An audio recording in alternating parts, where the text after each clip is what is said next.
di podcastnya Pak Mahfud gitu. Ini Mm-mm, mm-mm. sehingga menjadi rame lagi begitu Jadi ya. kayaknya Pak Mahfud Jadi cocoknya jadi tukang tegur kabinet deh ya kayaknya karena udah ada dua yang ditegur juga sama Pak Mahfud, Pak ya Pak Yusril dan Pak Pak Yandri. Yandri.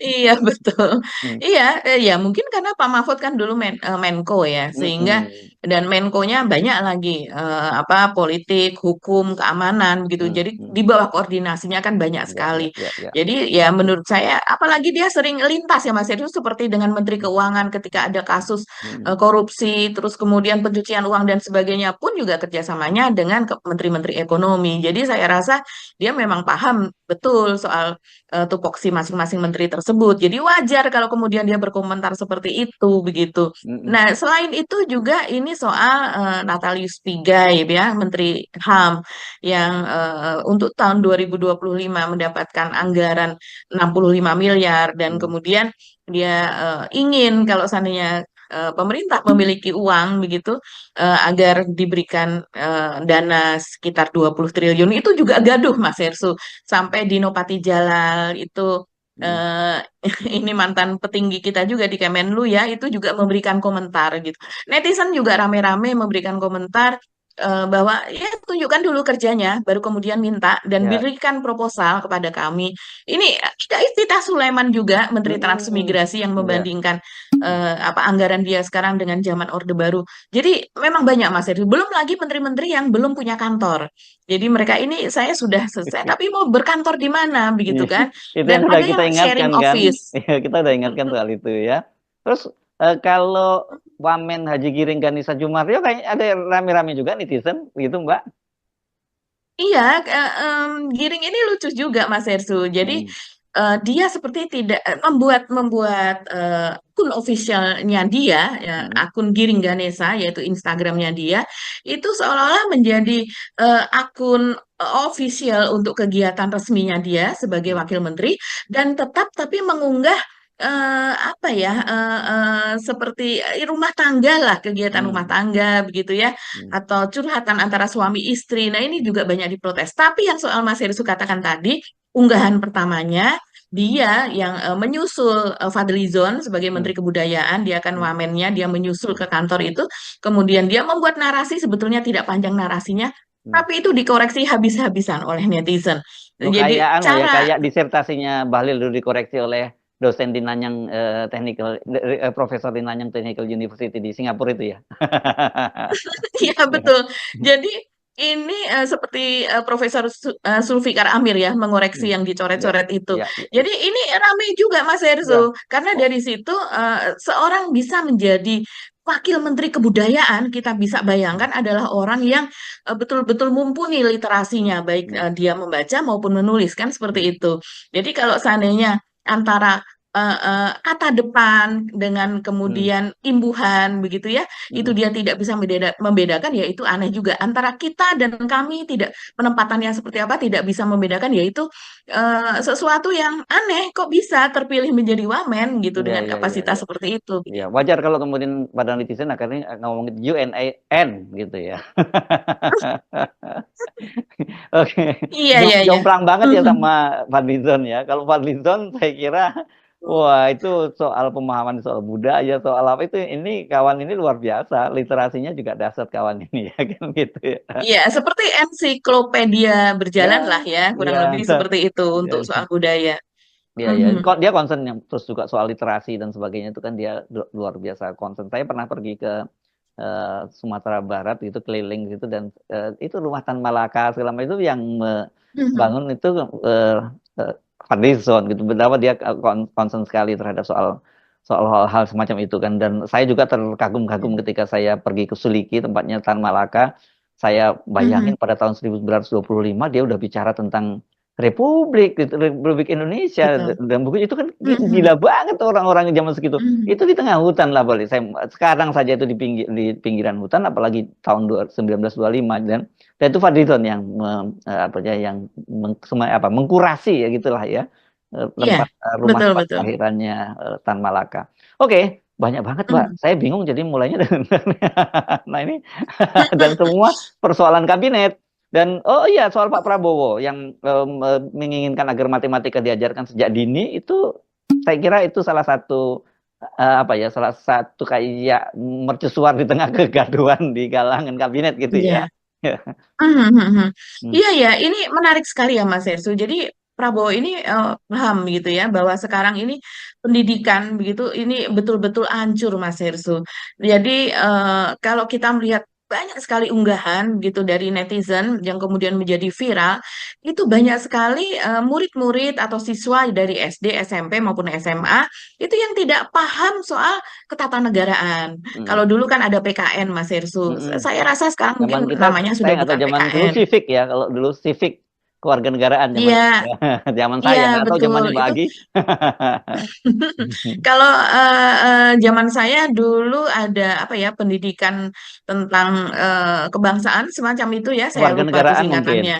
kewarganegaraan Kewarganegaraan. Nah, ya. kalau kalau ini PKN sih populernya Mas Oh Hersu ya, ya. zaman saya dulu Jadi civic namanya itu ya, pelajaran civic civic. namanya ya. Nah, ini memang saat ini ditemukan begitu ya Mas Hersu berbagai rekaman itu misalnya murid ditanya secara acak ini ya random ditanya apakah singkatan dari MPR itu mereka tidak tahu. Hmm. Bayangkan. Apa kepanjangan dari MPR? Majelis MPR ya, Majelis Permusyawaratan Republik. Apa kepanjangan dari MPR? MPR. M-nya? PR, M-nya? PR, M-nya? Mas. M-nya tadi? Masa P-nya? peroleh, Peroleh. R-nya? karya, Tahu? R-nya? enggak, Nggak tahu. Apa kepanjangan dari MPR?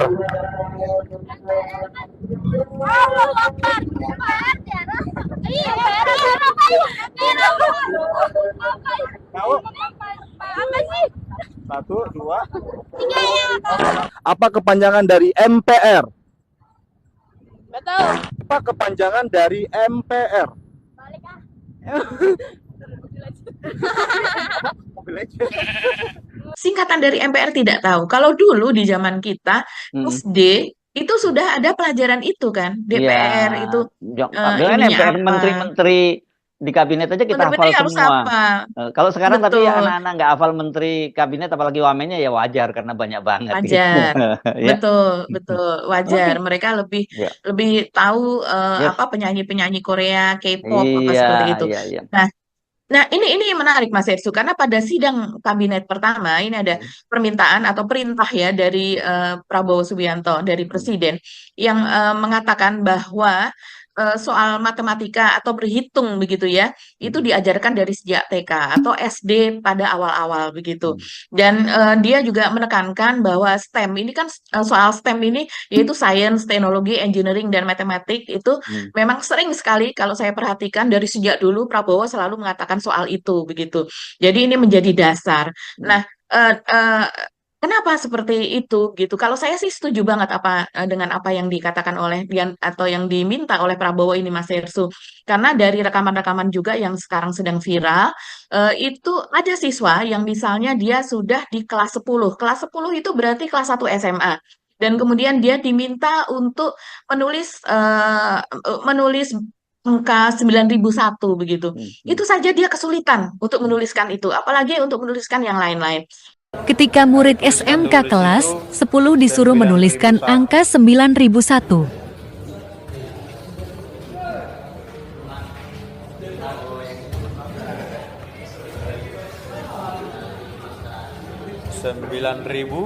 Satu.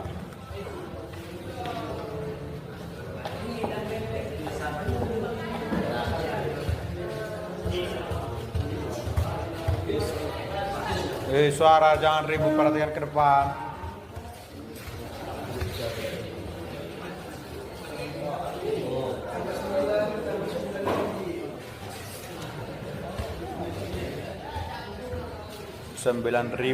Satu.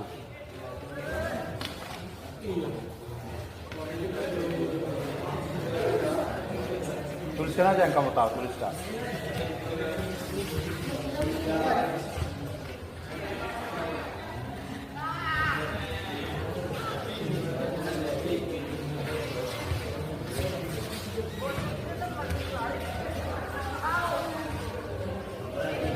kalau salah kita bagusi.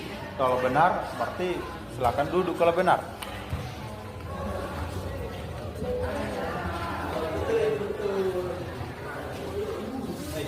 Oke.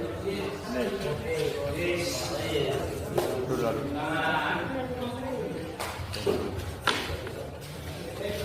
Oke. Kemudian ada juga siswa yang sudah ini jelas bukan siswa SD ya, mungkin SMP atau SMA, begitu, yang kemudian disuruh menjabarkan, misalnya satu hari kan ada 24 jam begitu. Nah, kalau setengah hari itu ada berapa jam? Kan tinggal dibagi dua begitu ya, 12 jam. Itu saja dia tidak paham. Kemudian dia disuruh menulis misalnya 1 jam ada berapa menit dan 1 menit ada berapa detik. Itu dia tidak paham. Nah, Kelas berapa itu? bagaimana? Ya, itu yang saya kurang paham itu kelas berapa. Tapi yang jelas bukan anak SD, bukan siswa SD. Jadi mungkin SMP, SMA. Kalau yang tidak bisa menuliskan angka 9001 itu sudah kelas 10, kelas 1 SMA Mas Irsu. Iya, Dan iya, dia iya. kesulitan betul untuk menuliskan itu.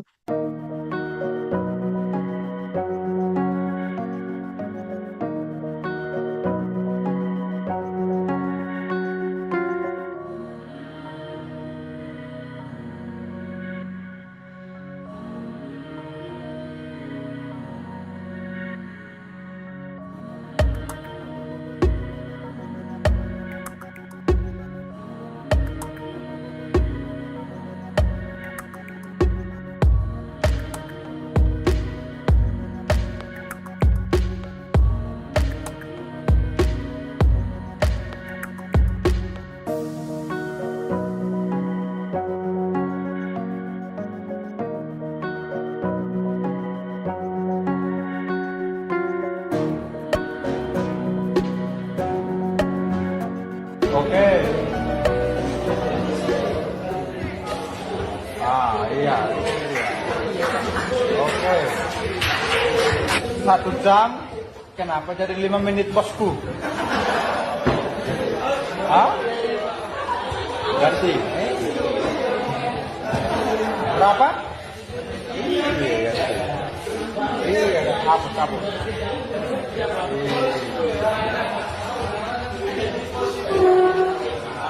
Iya, 1 menit berapa detik? Hah? 1 menit berapa detik?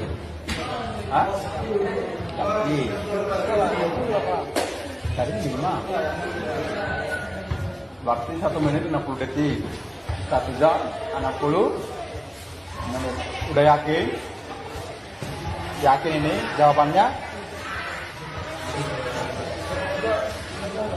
Coba, ini dulu, yang 1 menit ini sudah pasti di jawabannya sama yang 1 jam sudah pas. Udah, terus yang setengah hari berapa?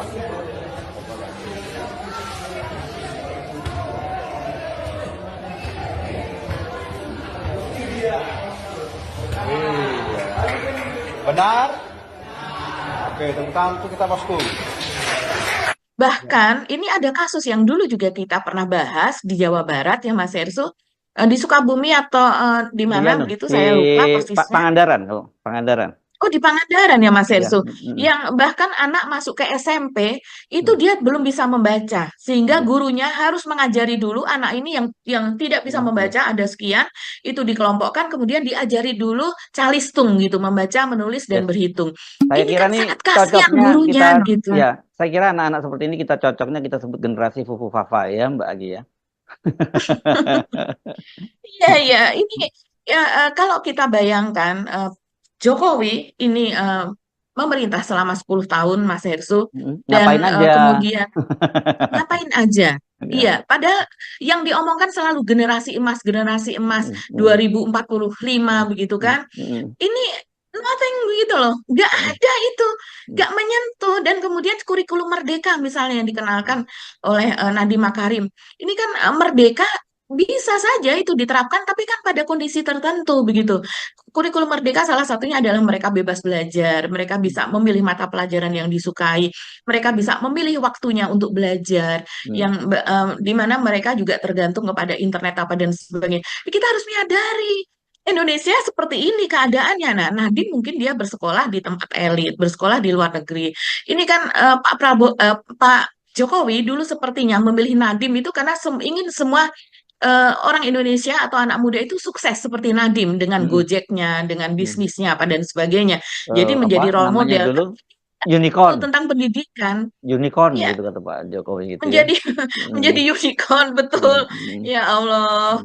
Jadi mm. ini kasihan betul Mas Ersu. Kita lihat saja ya videonya ini. Apa kepanjangan dari OSIS? Organisasi Struktur Internasional. Apa sih kepanjangan dari OSIS? Organisasi siswa antar sekolah. Salah. Apa kepanjangan dari OSIS? Organisasi sekolah. OSIS. Organisasi sekolah. OSIS. Indonesia sekolah, nggak tahu. Apa sih kepanjangan dari OSIS? Organisasi apa sih ya? Organisasi siswa. Ya, apa kepanjangan dari OSIS? Apa ya? 1, 2, tahu nggak? Enggak. Oke. Apa kepanjangan dari OSIS? Organisasi sekolah. Organisasi sekolah kan? YouTuber bang. 1, 2, 3, salah. Apa kepanjangan dari OSIS? Organisasi siswa. Salah. Apa kepanjangan dari OSIS? Organisasi OSIS di sekolah. Apa? Salah. Apa kepanjangan dari OSIS?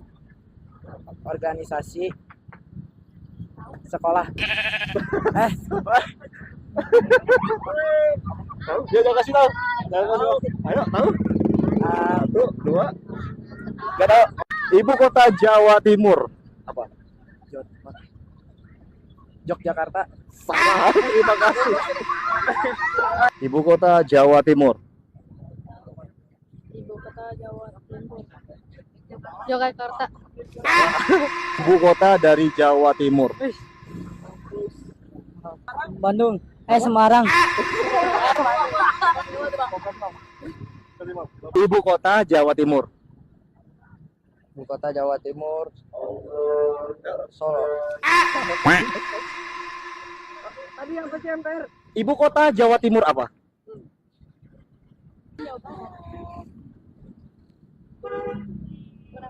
Kurang tahu. Ibu kota Jawa Timur. Nggak tahu ah. Gak tahu sih ini.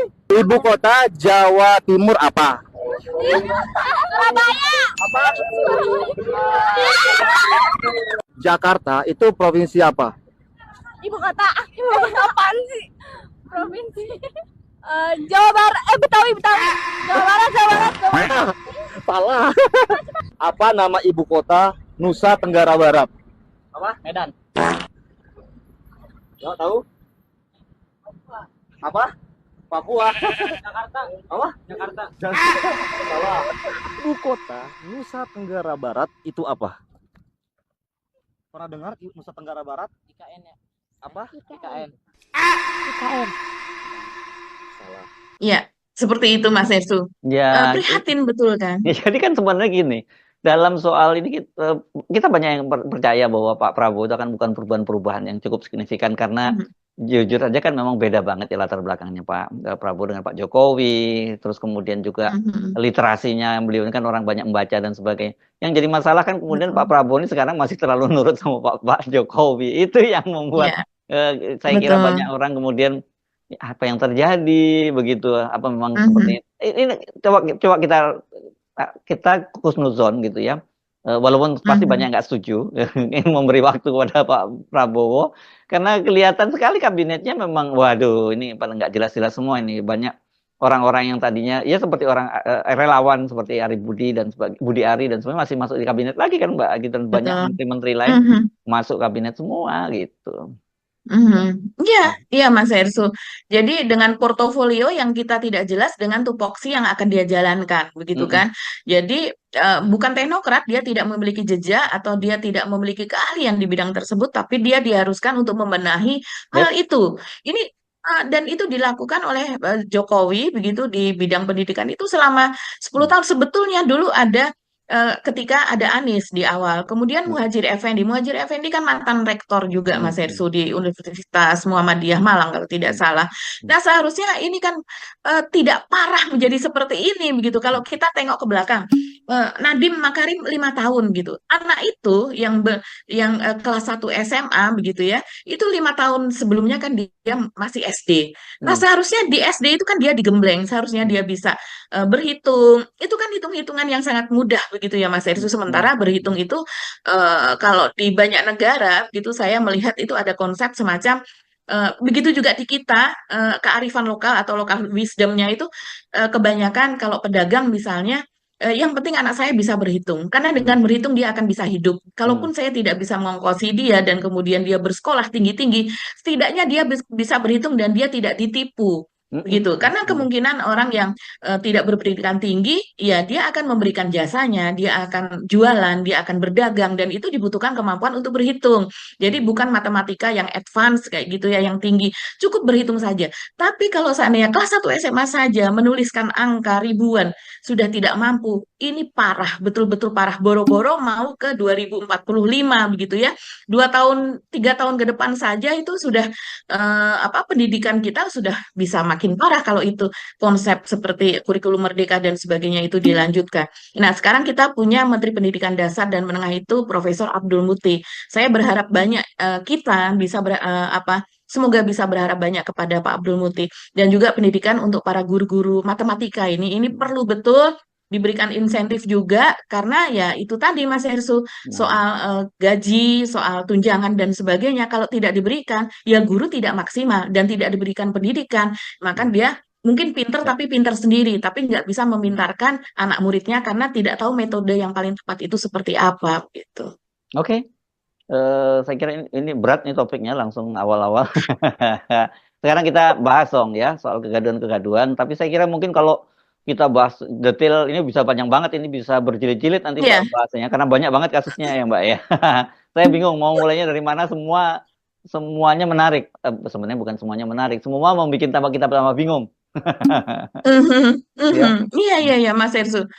Mas Ersu pilih saja nih dari yang mana? Mungkin dari Pak Yusril ya. Pak Ya, Yusril ini ya, menarik loh Mas ya, Ersu. Pak Yusril terus Iya, dilanjutkan dengan Yandri itu bisa satu klaster ya Mbak Agi ya karena berkaitan dengan soal itu blunder di hari pertama. Kan itu pernyataan Pak Yusril juga tanggal 21. Artinya ketika dilantik mereka baru betul, dilantik juga Pak Yandri juga dilantik betul. ini berkaitan soal Mhm, pelanggaran HAM berat tahun 98 gitu. Orang kemudian mhm, bertanya-tanya kan dia menyatakan bahwa itu bukan pelanggaran HAM berat dan ketika kemudian dia mhm, ditegur oleh Pak Mahfud MD terus kemudian juga dia memberikan klarifikasi kan gitu kata dia waktu itu pertanyaan wartawan tidak cukup jelas katanya dia bertanya tentang apakah tahun 98 itu termasuk ethnic cleansing atau genocide dan dia menjawabnya itu bukan dua-duanya itu jawabannya Pak Yusril dan Pak Yusril ngaku saya tahu yang seperti itu karena waktu itu saya juga ada di pemerintahan.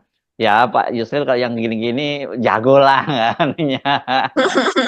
Tapi ini soalnya serius karena kemudian dia juga ditegur oleh Human Rights International dan iya, sebagainya karena itu betul. soal serius dan benar seperti yang dikatakan oleh Pak Mahfud MD itu sudah diputuskan oleh Komnas HAM bahwa itu adalah pelanggaran Hmm. HAM berat itu yang jadinya. Jadi sama dengan Pak Yandri lah kemudian dikorek kalau Pak Yandri juga mengkoreksi ini Pak Yusril juga dia mengkoreksi katanya kemungkinan wartawannya yang salah memahami itu. Kalau Pak Yandri kayaknya yang salah paham Pak Yandrinya deh. Iya ya, untuk Pak Yusril pun juga ya ada nuansa ngeles atau Iya. melipirnya begitu ya. Tapi Karena memang melipirnya memang keren. Kalau Pak Yusril melipir kan jago. iya, iya Ya. betul. Hmm. Jadi dia tidak paham begitu kan pertanyaan dari wartawan. Padahal wartawan juga tidak menjelaskan secara rinci bahwa itu dugaan dari Pak Yusril saja atas Hmm. pertanyaan wartawan yang menurut dia tidak jelas itu. Hmm. Sehingga dia berpikir ada pembersihan etnis atau ada genosida seperti Hmm. itu sehingga jawabannya menjadi seperti itu begitu ya Mas Hersu. Dan ini kalau sebagian pengamat kan mengarah karena dia sekarang menjadi anak buahnya dari Pak Prabowo, jadi Yes, ingin memutihkan persoalan, yes. jadi persoalan yang masih hitam karena memang ada berapa ya Mas Hersu, ada temuan dari Komnas HAM kalau tidak salah ada belasan ya, entah ada 13 atau ada berapa begitu ya, dan kemudian yang baru diproses sampai dengan Pak Mahfud kemarin kan baru sekitar 5 gitu yang dibawa ke pengadilan, dan kemudian di apa namanya sudah ada vonis. Yang lainnya kan memang belum, dan itu akan selalu diminta atau dituntut kepada pemerintahan terus siapapun yang menjadi presidennya begitu. Jadi ya wajar kalau wartawan kemudian ujuk-ujuk bertanya, itu bukan ujuk-ujuk. Setiap ada apa menteri baru di bidang hukum gitu dan HAM, itu pasti akan selalu ditanya soal itu. Bagaimana nih penyelesaiannya? Bagaimana penyelesaiannya? Eh, si Kamisang masih terus ada, buktinya kan begitu. Artinya masih ada yang mengganjal begitu, ada persoalan pelanggaran HAM berat begitu. Jadi kalau seandainya Pak Yusril itu paham, dia harusnya sangat berhati-hati kan, karena itu Yes. sudah merupakan keputusan dari Komnas HAM bahwa itu adalah pelanggaran HAM berat gitu. Jadi ya pantas kalau kemudian banyak sekali yang bereaksi selain Pak Mahfud itu teman-teman LSM itu juga terkejut dengan pernyataan Pak Yusril begitu Mas Hersu. Nah, yang menarik juga adalah teguran dari Mayor Teddy ya Mas Hersu. Iya. Ini Ini para menteri ditegur oleh Pak Mayor nih ya, itu katanya dia tegurnya lewat WA lagi. lihat WA grup ya, rupanya punya WhatsApp grup ya gitu ya di. Kalau ini kan Betul. ini yang kita dapat bocorannya juga dari Pak Ari Budi gitu ya, menjelaskan ya bahwa itu di Betul. WhatsApp grup ditegur bahwa untuk dia menyatakan itu bukan ditegur, diingatkan gitu. Iya, jadi semacam peringatan begitu ya. Tapi ya peringatan, teguran itu beda-beda tipis lah begitu. Atau hampir sama lah. Kalau seandainya memperingatkan supaya para menteri, bapak-bapak, ibu-ibu tidak gaduh, kan kurang lebih demikian. Bukan gaduh, tidak berpolemik begitu bahasanya. Supaya tidak berpolemik. Dan ini menyangkut dengan jangan menggunakan kop surat dan juga tanda tangan begitu dengan harus menggunakannya dengan hati-hati gitu ya. Kita bisa terjemahkan jangan sembarangan menggunakan itu begitu. Dan ini tentu saja berkaitan dengan Pak Yandri. Dan ya kita bisa melihat ini sebagai korupsi tanda tangan atau korupsi kop surat itu memang berbahaya sekali begitu. Jadi yang ngelesnya Pak Yandri ini kalau kita melihat apa ya, bekerja belum? Ini kan dia belum bekerja, orang baru sehari ya Mas Hersu. Belum, baru Belum menampakkan. sehari gitu. Tapi yang saya herannya acaranya itu dilaksanakan antara pukul 8 sampai pukul 12, itu kan jam kerja juga gitu loh. Kan beliau udah jadi menteri dan dilantik. Jadi bingung kita memang lihat peristiwa itu. Dan kemudian kan kemarin kita juga bahas ada ada logonya Kementerian Desa itu di apa sih Iya. backdropnya itu gitu. Betul. Jadi bagaimana mungkin kalau seandainya di situ tidak ada persoalan apa ya, dan kemudian juga gambar dari istrinya yang calon Bupati Serang itu juga besar sekali sama besarnya dengan gambar Pak Menteri begitu kan Mas Hersu. Dan di situ juga tertulis ini calon Bupati Cabuk gitu. Jadi memang ada nuansa kampanye juga lah di situ. Nah, yang lain lagi apalagi Mas Hersu? Mungkin Mayor Teddy ini cukup viral ya tadi ya. Teguran dia, ini kan aksi pertamanya. Sementara sebelumnya ini juga cukup kontroversi juga. Karena memang Pak Prabowo kemudian membuat aturan begitu ya, semacam aturan gitu yang berbeda dari yang sebelumnya begitu, tentang posisi Seskap tersebut begitu. Jadi Jadi dilebur ya memang dia rupanya tidak. ya. Seskapnya, lembaga Seskap itu Iya, dilebur gitu. dilebur. Jadi di bawah Mensesnek kurang lebih demikian. Beda dengan sebelumnya begitu. Nah, kemudian yang berikutnya mungkin yang rame itu adalah apa Pak Natalius Pigai, Menteri HAM ya Mas Hersu. Sama Menteri Transmigrasi juga ya. Yang meskipun Iya, tidak Menteri berani Transmigrasi. membandingkan anggaran dengan orde baru gitu ya. Oke, menurut saya ini kan saya kadang-kadang juga bingung nih Pak Natalius Pigai ini teman kita sendiri ya. Betul. Dan tadi pagi dia juga ngechat saya soal itu kan begitu. Tapi saya pikir teman-teman nggak paham bahwa kita itu kadang hadapi persoalan anggaran APBN kita ini kan sedang babak belur betul kan, kita udah bolak-balik kemarin kita bahas ya bahwa kira-kira yang tersisa itu untuk kementerian itu kan tinggal 1.100 atau 1.200 triliun begitu, dan itu belum dipotong dengan biaya rutin. Biaya rutin itu kan termasuk belanja pegawai, kantor dan sebagainya, belum lagi mikirin kantor-kantor kementerian yang nggak ada. Itu kan udah pusing pusing kepala itu mikirnya kalau semua kementerian kemudian minta tambahan anggaran, terus anggarannya dari mana gitu. Tapi saya kira bukan tugas kita ya, tugasnya Ibu Sri Mulyani untuk mikirin gitu. Dan saya kira buat Bung Natalius Pigai ya minta aja, yang nanti kan soal dikasih apa enggak itu lain soal gitu.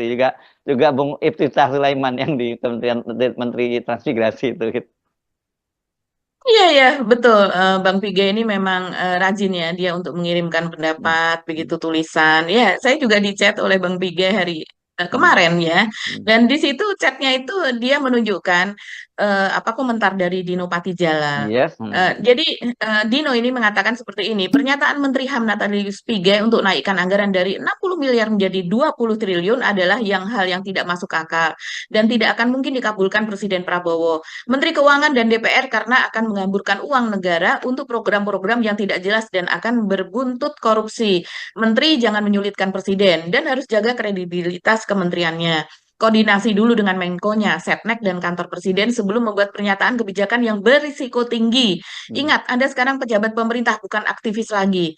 Credibility is everything, katanya begitu. Nah, ini dijawab oleh Bang Pigai, begitu. Dia mengatakan bahwa soal anggaran satu, saya mau bangun Universitas HAM bertaraf internasional terpadu dengan pusat studi HAM Eropa, Afrika, maksudnya pusat studi hak asasi manusia yang kejadian-kejadiannya mungkin untuk mengkaji yang kejadian terjadi di Eropa, Afrika, Timur Tengah, Asia, kawasan Amerika katanya.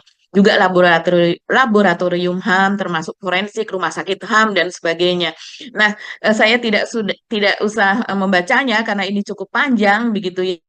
Ya, dan Bang Pigai ini juga memberikan catatan tambahan pada unggahannya di sini Mas Hersu. Dia menulis, Pak Dino sebaiknya perlu belajar HAM dan pahami konteks pernyataan saya bahwa saya sih maunya 20T kalau negara sanggup. Jadi dia tidak meminta, begitu tidak mendesak, tapi kalau dia maunya seperti itu karena dia memiliki program-program.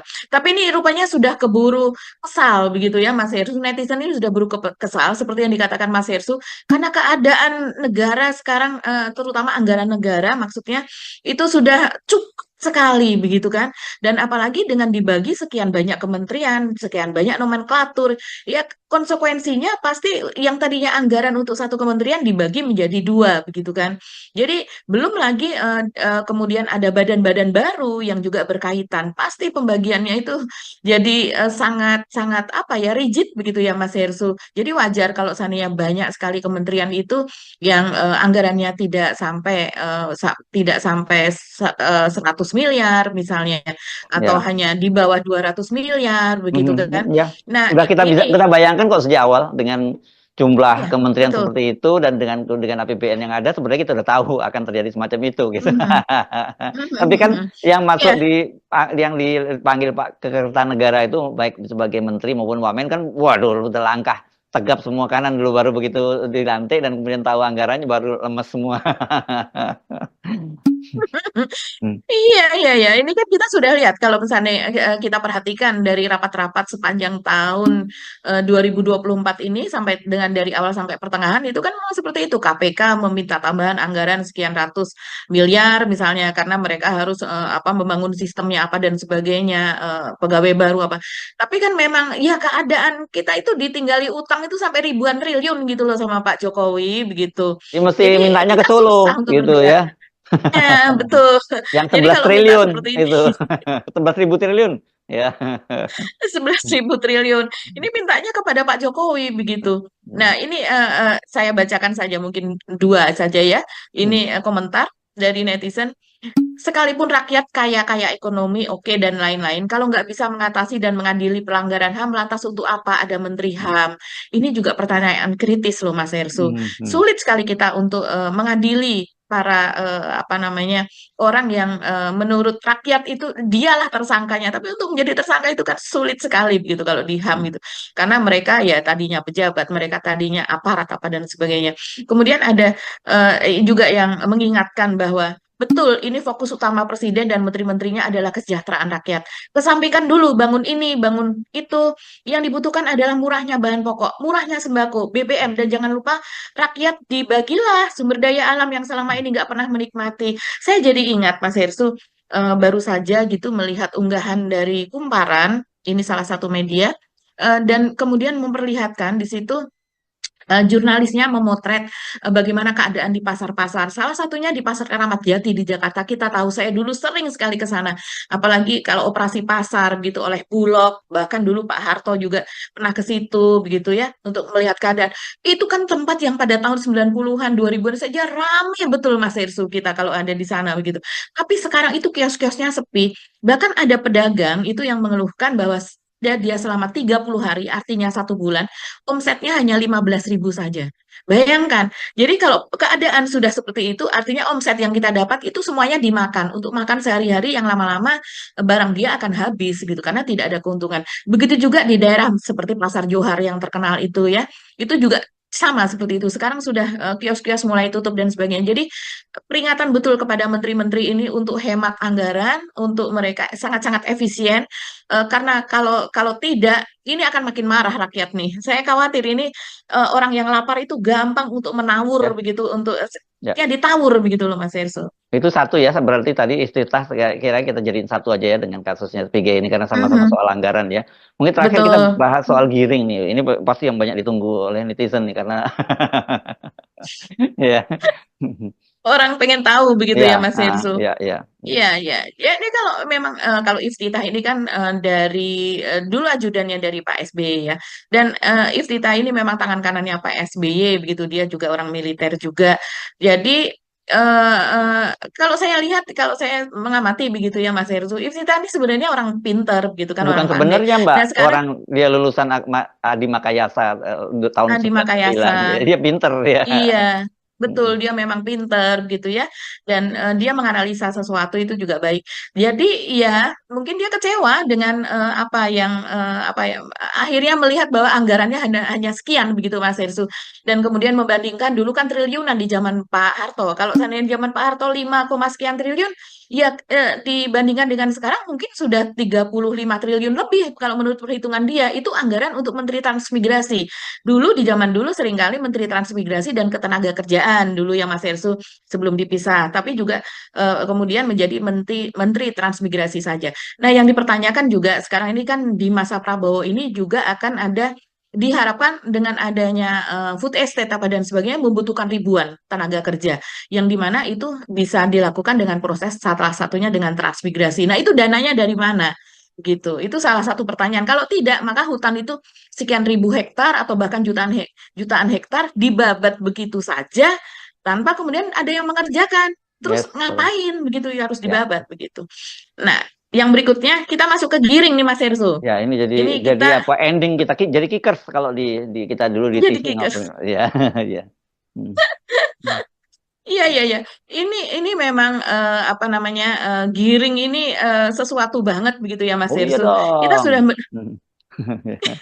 Iya, kita sudah menduga sih bahwa Giring akan apa ya namanya, akan bisa seperti ini begitu. Hmm. Jadi dia ceritanya mengunggah nih Mas Ersu, unggahannya dia di akun Instagramnya begitu, itu kemudian menjadi polemik gitu. Polemik itu karena kemudian netizen ini mengajari begini loh cara menulis yang benar, ya kurang lebih seperti itu begitu.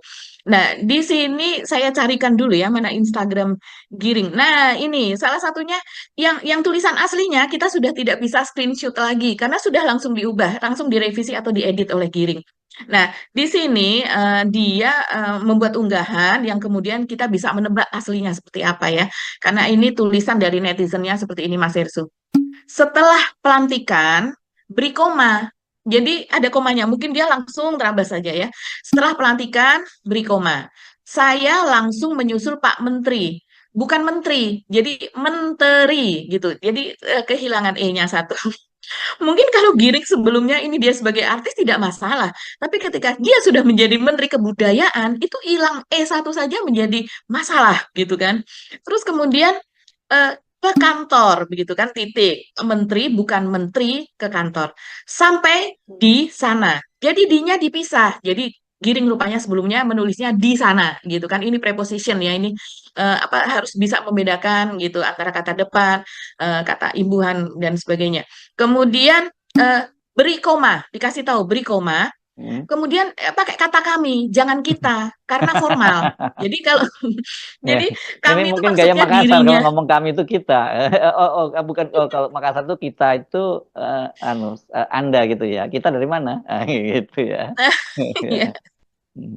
Jadi diberitahu seperti itu, gitu ya, karena kalau kita itu kan seperti bahasa percakapan, sementara Hmm. ini yang dimaksud adalah dirinya dan juga Fadlizon sebagai Hmm. menteri, begitu ya. Terus kemudian dikatakan juga langsung bersilaturahmi dengan beberapa jajaran staf. Dikasih tahu juga F-nya 1, bukan staf dengan F2, Oh, gitu. Yang menyambut dengan hangat. Terus kemudian ditambahi menulis adalah bagian dari budaya. hmm. Mari mulai meluruskan langkah dari yang paling kecil, kata netizen dengan nama Rimi Mesin gitu, Rimi Macin begitu ya. Hmm. Jadi dia menyentil bahwa ini bagian dari budaya. Dan Menteri Kebudayaan ya harusnya sudah berbudaya lebih dulu tentang hal seperti itu begitu. Jadi sudah menjadi habit seharusnya melekat kepada dirinya. Nah, kemudian dijawablah oleh Giring dan ya gitu maksudnya sudah diedit gitu. Hmm. Thank you so much inputnya. Nah, ini Hmm. menjadi kritikan lagi Mas Hersu Hmm. karena dia Hmm. menjawab dalam bahasa Inggris begitu. Hmm. Jadi menjadi bahan tertawaan lagi. Aduh, giring. Kalau saya Em, seneng sih Mbak, kalau saya nggak akan marah. Karena saya kira kita mhm. membuat kita jadi gembira juga di tengah situasi seperti sekarang ini. Iya. Jadi ada Ya, lelucon gitu ya, kocak-kocak teruslah, begitu menurut ya saya Mas saran Hersu. saya terus jangan berubah Giring ya, jadilah diri sendiri. Saya nggak ngomong apa ya, be yourself gitu, tapi jadilah diri sendiri dan saya termasuk orang yang akan terus menikmati itu, gitu Mbak Agi. Kalau Ya, saya mendorong Mas Giring, ya. mendorong Giring untuk belajar lah, gitu tingkatkan. Oh, Karena oke. kasihan ini gajinya kan dari gaji kita, dari Oke. pajak kita Mas Hersu, begitu kan. Oke. Dan satu lagi itu karena kalau kita melihat masih apa akun Instagramnya masih tidak berubah dan ini banyak disorot juga Mas Hersu. Seperti misalnya unggahan dari istrinya yang kemudian di kepada Instagram tersebut dia mengatakan I'm so proud of you sayang, begitu kan. Aku akan selalu mengiringi langkahmu. Aku bangga sekali kepadamu. Apa ini adalah perjalanan kita pada yang sebetulnya ya itu biasa, wajar. Tapi sebelum menjadi menteri. Tapi ketika ini mungkin netizen kritisnya ke situ ya. Kalau saya lihat, kalau saya melihat ini malah sesuatu yang bagus sekali hubungan mereka dalam rumah tangganya harmonis. Tapi rupanya netizen menginginkan ini menjadi kalau akun official itu ya dibuat resmi begitu yang Ya. dengan kegiatan-kegiatan dengan bahasa apa dan sebagainya. Ya, kita lihat perkembangannya ke depan Mas Hersu ini karena Giring ini cukup unik begitu ya dengan segala kontroversialnya begitu. Ini titipan dari Pak Jokowi ini orang-orang PSI ini bagaimana kiprahnya ke depan kita masih akan tunggu. Iya. Oke, Mbak Agi, kita insya Allah ketemu lagi ya sampai esok. Mhm. Selamat menikmati kabinet yang ada sekarang dan jangan lupa terus subscribe juga untuk